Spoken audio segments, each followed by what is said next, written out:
Hello guys, in today's video I'm going to show you how to fix Call of Duty Warzone 2 crashing easy and quick. If you want to fix it, click here and then uh, go to graphics settings.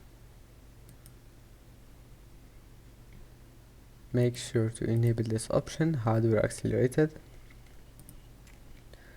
and then go to device manager,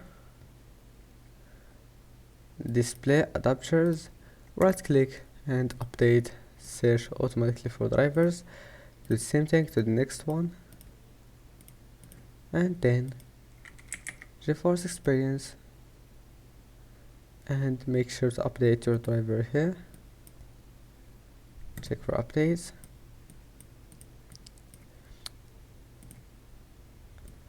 and then just if you find an update, install it.